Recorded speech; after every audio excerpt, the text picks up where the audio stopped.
안녕하십니까. 전국 상황을 진단하고 해법을 모색해보는 전국진단 오늘 순서 시작합니다. 저는 뉴스피의 이재창 정치전문기자입니다. 저와 같이 진행할 최현혁 스웨덴 린네대학교 교수님 소개해드립니다. 네, 안녕하십니까. 예, 오늘은 개혁신당 천하람 원내대표님 모시고 계엄과 그다음에 탄핵안 가결 이후에 복잡한 전국 상황에 대해서 여러 가지 말씀 나눠보도록 하겠습니다. 천 원내대표님. 반갑습니다. 예. 오세요. 네, 안녕하십니까. 천하람입니다. 예, 지난번에 계엄 때 아주 긴박했던 상황이지 않습니까? 너무 긴박했죠. 키가 185cm 되는 거구신데. 예. 담 넘어가셨다면서요? 예, 제가 이제 그때 교통 상황도 안 좋고 막 경찰들이 이제 막고 있고 이래서 꽤 먼 데서 내려서 이제 이미 국회 담장까지 막 뛰어왔었습니다. 제가 이제 체중도 100kg가 넘고 이제 이러다 보니까 뛰어와서 이제 막 숨도 차고 이런 게 잘 못 넘고 있었어요. 그래서 시민분이 본인이 이렇게 엎드리셔가지고 밟고 넘어가라고. 그 사실 쉬운 결정이 아니거든요. 제가 사실 무겁고 이게 또 이렇게 뭐랄까 이렇게 딛고 넘어가는 거기 때문에 그래서 그분 허리가 괜찮으신가 혹시 다치셨다면은 이 방송을 보시면 좀 연락 주십시오. 제가 어떻게라도 하겠습니다. 예. 이재명 대표가 탱크 막아선 시민 찾는 거하고 좀 비슷한 것 같습니다. 그 정도까지는 아닌데 어쨌든 예. 근데 정말로 그걸 보면서 우리 외신들도 그런 거 놀랐다고 하지 않습니까? 대한민국 국민들이 계엄이 터지자마자 오히려 국회로 와서 국회를 보호하고 국회의원들의 원내 진입을 도우려고 하고 그런 모습에서 한국 민주주의가 회복 탄력성이 있구나라는 걸 느꼈다는데 저는 그걸 직접 또 수혜를 입은 사람이기 때문에 그 장면이 굉장히 참 안 좋은 여러 환경이지만은 제가 정치하는 데 있어서 굉장히 뜻깊게 기억이 될 것 같습니다. 그렇겠습니다. 예. 그 대통령이 이제 여러 가지 수사에 협조도 안 하고 공직 송달하는 것도 수령도 거부하고 그래서 결국 헌재가 오늘 그냥 수령한 걸로 알겠다 이런 식으로 이제 사실상 발표를 한 거죠. 그러니까 저는 이런 걸 보면서 이게 권위와 권위주의는 다르지 않습니까? 그러니까 요즘 한국 정치를 보면 권위가 사라지고 있다라는 생각들을 많이 합니다. 요즘은 주요 정당의 당대표의 언행을 봐도 그렇게 무게감이나 권위가 느껴지지 않고 점점점 그게 더 심화돼가지고 대통령의 언사를 봐도 이제는 어떤 권위가 느껴지지 않습니다. 우리 국민들이 봤을 때 정말 믿음이 가고 무게감이 느껴지는 게 나와야 되는데 물론 지금 이제 탄핵의 의결은 됐습니다만은 일국의 대통령 출신 아니겠습니까? 아직도 대통령 신분이고 그러면 재판 서류 송달 안 받고 이런 추태는 부리지 말아야 되는 거죠. 제가 지난번에 조금 저도 격앙돼 있어서 그런 얘기 한 적이 있어요. 어떤 의미에선 전두환보다 못한 거 아니냐. 전두환은 쿠데타를 일으켰을 때 성공하면 혁명이지만 실패하면 반란이고 죽을 거라는 거 알았을 겁니다. 12.12 때. 근데 실패한 쿠데타를 일으키면 죽을 각오로 임해야 되는데 그럴 용기도 없고 그 정도 용기는 바라지 않더라도 본인이 국민 앞에 서서 정치적 법적 책임을 다 피하지 않겠다라고 했다면은 정말 그렇게 좀 지질하게 좀 찌질하게 서류 송달 안 받고 이런 행태는 대한민국 대통령의 권위를 위해서라도 저는 하지 않기를 바랬는데 차라리 그러면 본인이 소수의 부정선거 믿고 이런 분들을 끌고 가겠다고 하면 그 사람들을 끌고 가기 위해서라도 멋진 모습을 보여줘야 되거든요. 근데 이거는 모양은 모양대로 빠지고 또 헌법재판소가 이런 거를 그냥 두고 볼 리가 없지 않습니까? 당연히. 그렇기 때문에 이번에 발송으로 바로 송달이 의제되는 발송 송달이라는 제도를 택해가지고 빠르게 절차를 진행하겠다라는 의지도 보였거든요. 그래서 이런 것들을 보면 물론 사람이 참 코너에 몰리고 이상한 길로 가려고 하면 계속 그렇게 가지만은 그래도 내가 대한민국의 대통령 출신이다라는 거는 조금 생각해 주셨으면 좋겠다. 안타까운 마음이 듭니다. 예. 그 한덕수 대행이 그러니까 국회 추천목 3명의 이제 헌법재판관 임명 이걸 놓고 이제 여야가 또 대립하고 있어요. 야당은 지금 해야 된다. 그리고 이제 여당은 그게 역할을 넘어서는 거 아니냐 이렇게 대립하는데 우리 그 원내대표님은 어떤 생각이세요? 그러니까 우리가 워낙 내로남불과 위선이 많기 때문에 논리적 정합성, 합리성 이런 것들은 이미 양당이 다 이제 갖다 버린 지 오래됐습니다만은 할 거면 한 길로 가야 됩니다. 예를 들면 나는 권한대행이기 때문에 통상적 관리 외에는 아무것도 안 하겠다라고 했으면 거부권도 쓰지 말았어야 됩니다. 그러니까 저는 거부권을 안 쓰면서 이런 추가적인 임명 못 하겠다라고 갔다면 물론 그것도 좀 이상하지만 어쨌든 논리적 일관성은 있을 텐데 거부권을 행사하면서 이제 그거는 하면 안 된다라는 얘기를 지금 여당에서도 권성동 원내대표 주문하지 않습니까? 그러니까 논리 모순이죠. 그리고 권성동 원내대표 하시는 말씀 중에 이재명 대표의 재판 지연이 굉장히 심각하고 잘못됐다라는 지적을 하시는데 저는 거기에 100% 동감합니다. 잘못이라고 생각합니다. 근데 그걸 하면서 재판관을 임명하면 안 된다라는 또 재판 지연 전술과 비슷한 내지는 헌법기관의 구성을 저해하려고 하는 이런 시도들을 하는 거는 또 다른 그냥 내로남불이거든요. 그래서 좀 아무리 이게 진영 논리로 굳어졌다지만은 최소한의 합리성을 가지고 가야 되는데 그게 없는 것 같아서 저는 좀 요즘 듣고 있으면은 국민의힘이나 한덕수 총리 쪽에서 나오는 메시지들은 도대체 무슨 말인지를 모르겠습니다. 예. 근데 제가 옛날 과거 발언들 찾아보니까 예. 권성동 원내대표는 과거에는 또 반대로 얘기하셨어요. 뭐 좀 임명을 해야 된다 이런 쪽으로 얘기를 하셨고, 추미애 당시 지금 이제 민주당 원내 대표였죠 당시에는. 네네. 그 당시에는 또 임명하면 안 된다. 헌법학자들이 다 반대한다. 네. 뭐 이렇게 거의 대부분이 반대한다 이렇게 말씀하셨어요. 이게 그러니까 이게 저도 민주당의 내로남불도 물론 문제입니다. 그때 당시에 제가 알기로 추미애 의원, 박주민 의원도 있었고 한 두세 분 정도. 그러니까 민주당에서 굉장히 박범계 의원도 있었고, 그러니까 민주당에서 아주 주요한 역할을 당시에도 했고 지금도 하고 있는 분들이 임명하면 안 된다라고 하다가 또 민주당 전체가 태세 전환한 건 맞습니다. 근데 이 논란이 국회 안에서 왔다 갔다 했다면은 국민들께서 누가 말이 맞나 헌법적으로 좀 애매한 거 아니냐 했을 텐데 헌법재판소에서 나서서 이거 임명할 수 있다. 그리고 지금 재판관 후보자들도 여당 추천, 야당 추천을 막론하고 할 수 있다라고 하고 있습니다. 그리고 이미 황교안 권한대행 때 임명된 이선혜 재판관이라는 분이 활동을 하고 계세요. 그러니까 이거를 못한다라고 하면 어쨌든 헌법재판소에서 기존의 선례가 잘못돼서 활동 잘한 헌법재판관이 이상해지는 결과가 되거든요. 그러니까 그런 논쟁을 하고 어쨌든 황교안 대표가 탄핵 전이든 후든 권한대행의 입장에서 임명을 한 선례가 있단 말입니다. 그러면 그거는 존중을 해야 되는 거죠. 저는 좀 헌재에서 얘기한 순간 이 논쟁은 약간 좀 무의미해졌다. 그래서 권성동 원내대표 얘기가 어쨌든 안 맞다. 저는 그렇게 봅니다. 그 내란 특검, 네. 임명 이걸 가지고도 좀 또 논란이 있어요. 어떻게 풀어야 될까요, 이거를? 이것도 너무 제가 양비론처럼 얘기하지만 민주당도 엉망입니다. 사실은 왜 엉망이냐? 지금 5만 수사기관이 난립해가지고 서로 수사하고 성과 가져가겠다 난리인데 서로 이 수사권 공수처 신설 이렇게 하면서 수사기관이 막 난립되도록 제도를 정말 난도질 해놓은 꽤 상당 부분의 책임이 민주당에 있습니다. 사실은. 근데 그거는 어쨌든 지금까지의 상황이고 이 난장판이 벌어졌으면 어쨌든 정리는 해야 됩니다. 그러면 이걸 어디서 정리할 거냐? 지금 자기들끼리 내부적으로 어느 이첩하고만 하고 있지만 이 정도로 큰 사건, 국가적인 관심이 집중된 사건이면 특검으로 할 수밖에 없어요.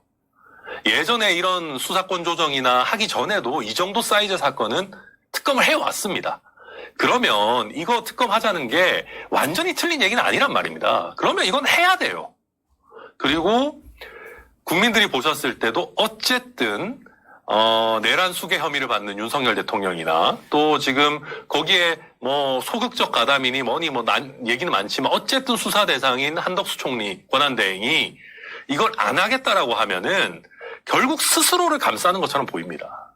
그래서 저는 한덕수 권한대행도 똑똑하신 분이니까 이거는 하시는 게 맞지 않나. 이걸 안 해가지고 내란 특검 임명을 안 해가지고 권한대행을 탄핵까지 또 해야 된다. 이거는 대한민국의 수치고 외국의 특히 투자자들이나 이런 사람들 봤을 때 이거는 진짜 난리 납니다. 저는 그래서 한덕수 총리께서 꼭 평생 경제관리 하셨던 분이니까 조금 이 상황을 명확하게 보셨으면 좋겠다. 이렇게 부탁드리고 싶습니다. 네, 지금 그 말씀하시는 것 중에서 국민들께 명확히 한다고 이제 말씀해 주셨는데 그 중에서 좀 명확히 해야 될 것이 조금 난처한 질문일 수 있겠습니다. 네. 윤석열 대통령을 내란 수괴로 아까 이제 의심한다 네. 말씀하셨는데 어떻게 보십니까 개인적으로 이게 형법과 헌법상으로 내란 수괴죄 맞습니까? 그러니까 저는 내란 수괴라고 개인적으로는 뭐 확신을 하는데요. 네. 제가 뭐 대법원장은 아니니까 아직은 혐의자라는 표현을 쓰는 것인데, 그러니까 지금 그 윤 대통령 쪽에서는 아니 뭐 폭동을 일으키거나 뭐 예를 들면 뭐 한 도시를 완전히 마비시키거나 한 것도 없고 국회에서 풀어달라고 하니까 풀어주지 않았냐, 뭐 이게 내란이냐라고 말씀을 하시는 것 같아요.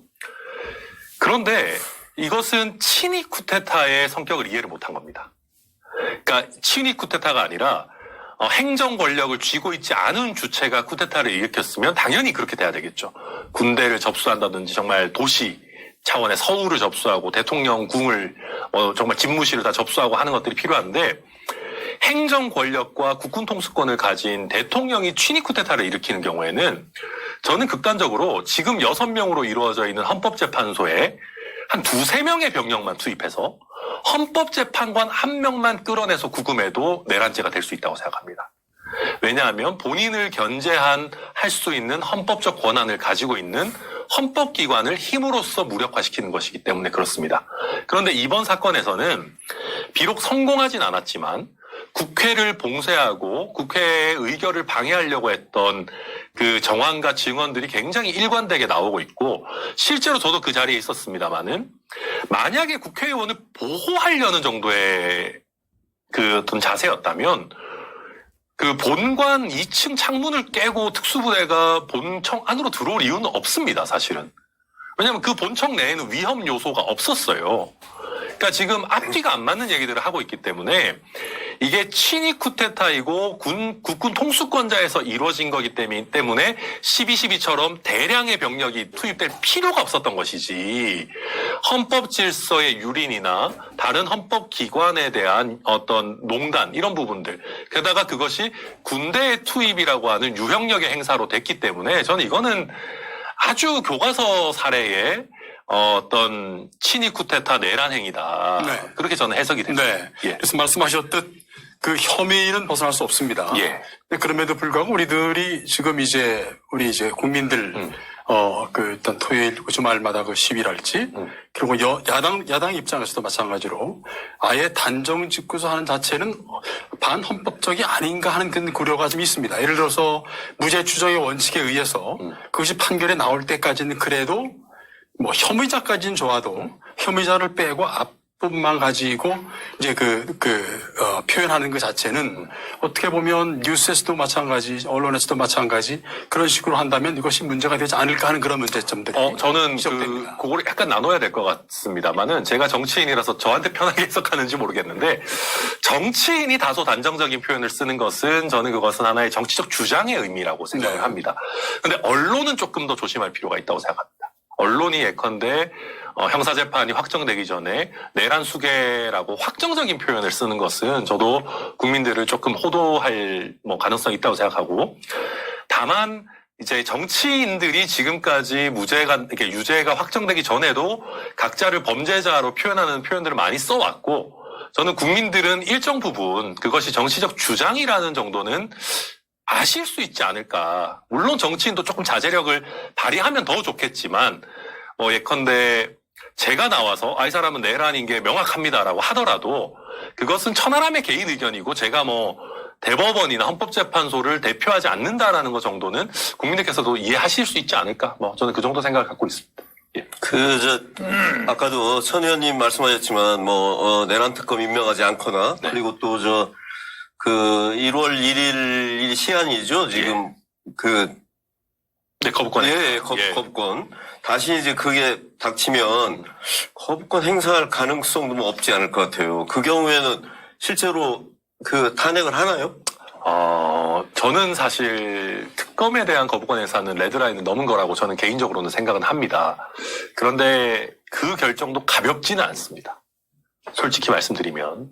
지금 그래서 24일까지 뭐 무조건 공포해라 지금 민주당에서는 막 얘기하고 있는데 저는 24일을 넘는다고 해서 바로 탄핵을 할 수 있을 것인가 저는 그렇게 생각하지는 않습니다. 최대한 1월 연말까지는 기한을 줘야 되는 것이고 다만 그게 안 됐을 때는 특검을 정말 아주 심각하게 탄핵을 심각하게 고려해야 되는 상황이고 만약에 거기에다가 덧붙여서 이제 헌법재판관 임명까지 안 하는 그런 게 사태까지 이제 헌법기관을 무력화하려는 시도까지 이어진다라고 하면 그때는 탄핵이 정말 불가피할 것이고 그게 아니라 헌법재판관은 어쨌든 임명을 즉시 한다라고 하면 그때는 야당들끼리 조금 논의를 해봐야 될 것 같습니다. 솔직하게 말씀드립니다. 마음 같아서는 특검만 안 해도 바로 탄핵하고 그러고 싶은 게 제 마음이지만 아까도 말씀드렸듯이 대통령이 탄핵된 상황에서 또 한 번 권한대행에 대한 탄핵이 이루어진다라고 하면은 전 세계에서 야 이거 한국에 도대체 무슨 일이 있는 거냐 이거 우리는 이해합니다. 우리는 이거 특검도 안 하고 이거 완전 탄핵 그 내란 공범 아니야 막 하면서 당연히 끌어내야지 우리끼리는 그렇게 이해할 수 있는데 상황을 잘 모르는 해외의 관점에서 봤을 때는 야 대한민국은 뭐만 하면 자꾸 뭐 2주에 한 번씩 탄핵이 돼. 이렇게 되는 거는 우리 지금 환율이라든지 주식시장이라든지 채권시장이라든지 다 굉장히 큰 위험 요소가 되기 때문에 그거는 야당들끼리 조금 논의를 해봐야 될 것 같습니다. 뭐 하나의 정치 드라마와 비슷하게 이제 비춰질 텐데요.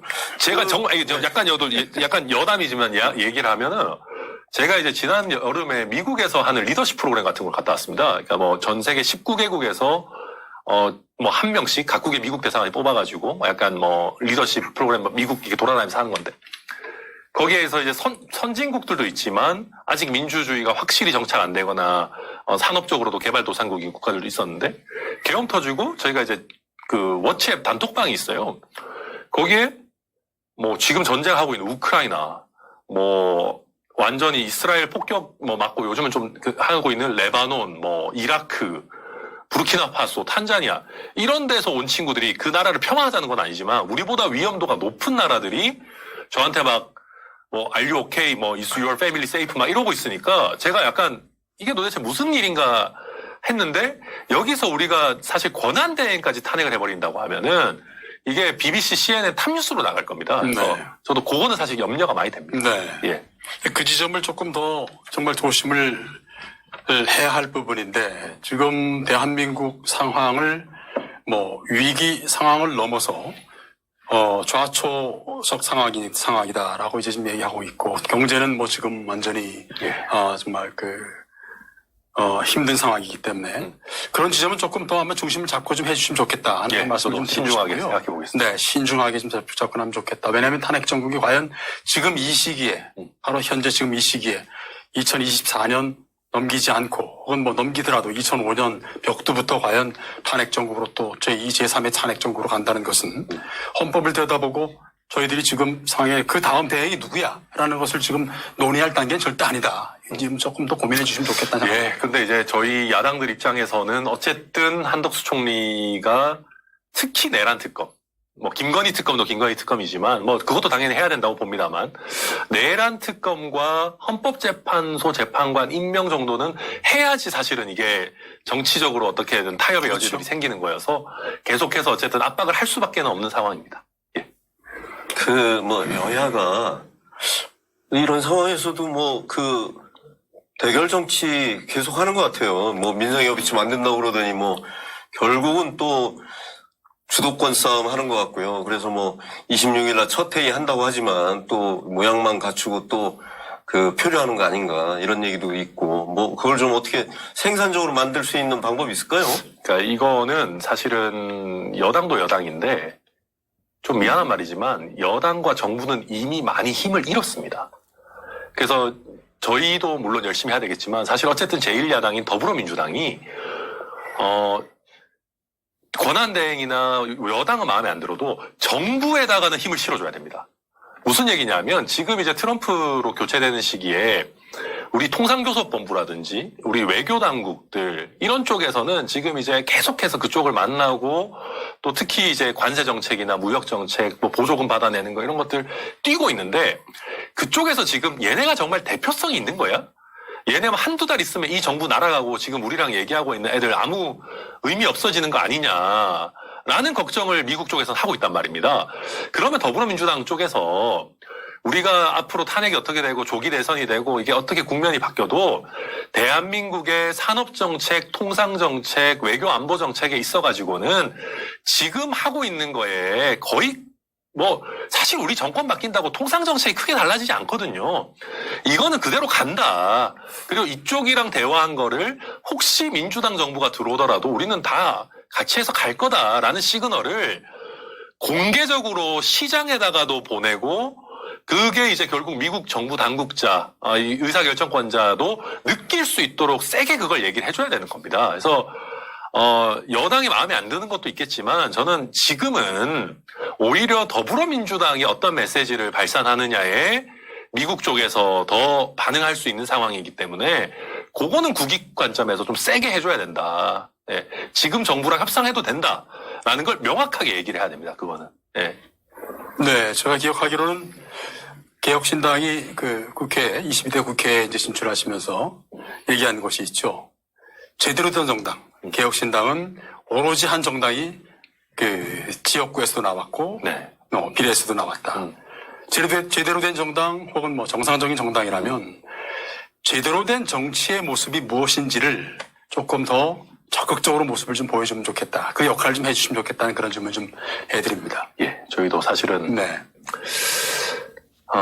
저도 저희가 그러니까 저희 개혁신당이 본질적인 개혁 과제들에 대해서 아직 많이 선보이지 못했다라는 그런 아쉬움과 저희 자기 반성에 대해서 사실 가지고 있습니다. 그러니까 이게 핑계 대려면 한도 끝도 없이 될 수 있겠지만은 저는 그런 면에서 이번에 대선을 임하면서는 그러니까 총선에서는 사실 어떤 의미에서는 조금 그게 덜 보여진다면 대선은 정말 말 그대로 비전을 가지고 그래도 경쟁할 수 있는 판이 펼쳐지는 거기 때문에 이번에는 저희가 그런 모습을 좀 더 적극적으로 물론 아직 대선이 결정된 건 아니지만 그걸 준비하는 과정에서도 저희가 좀 많이 해야 된다고 생각하고 저희가 사실 저와 이준석 의원의 스피커 파워 또 이주영 의원의 또 어쨌든 그 여러 의료 정책에 있어서의 전문성을 가지고 나름대로는 해왔지만 개혁신당이다라는 이름을 쓰기에는 아직까지 미미한 것들이 많이 있기 때문에 저도 그런 부분 많이 반성하고 있습니다.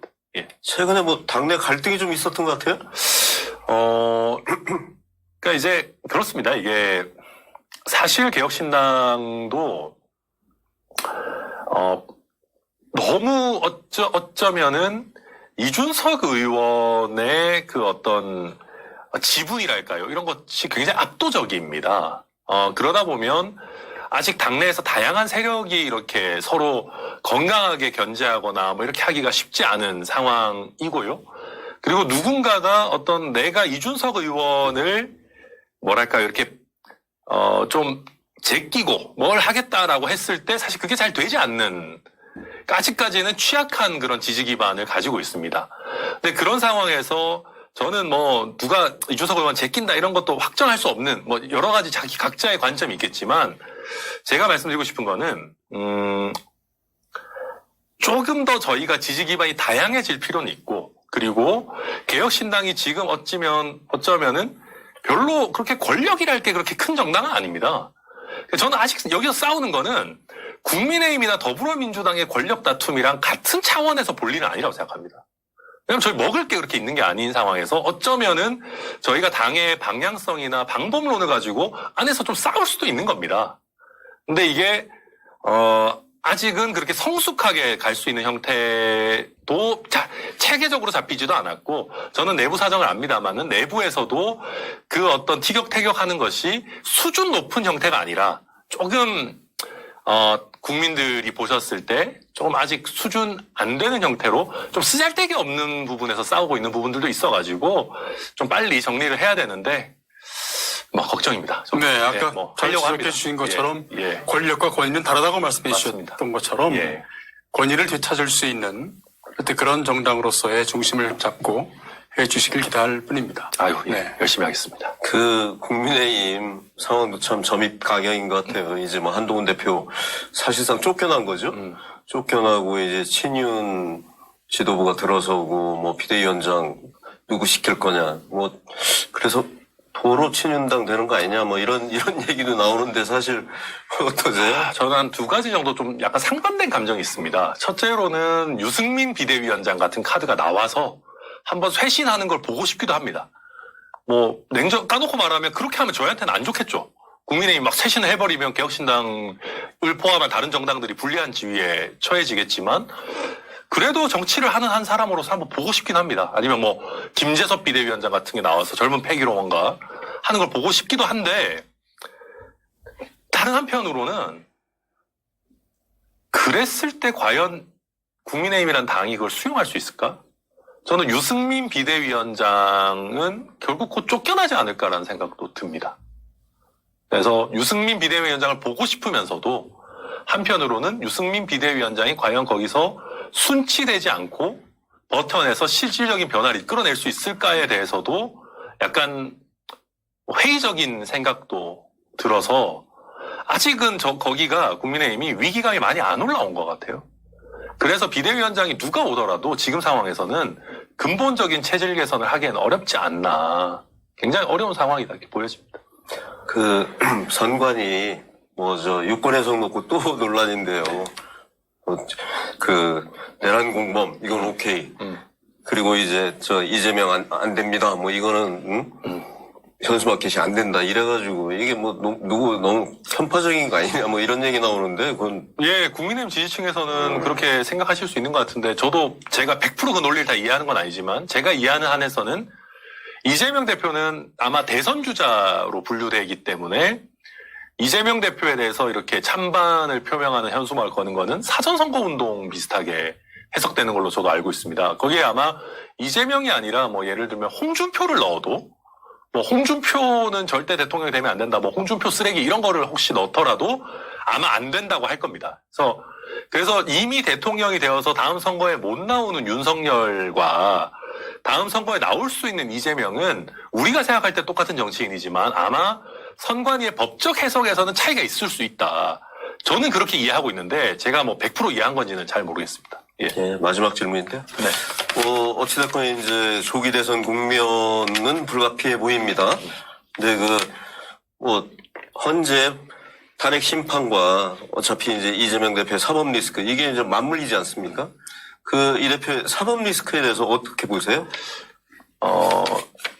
그러니까 저는 협의의 사법 리스크, 광의 사법 리스크를 좀 나눠봐야 된다고 생각합니다. 협의의 사법 리스크, 그러니까 정말 감옥에 갈 리스크는 이번에 윤 대통령의 비상계엄 내란 행위로 저는 많이 해소됐다고 생각합니다.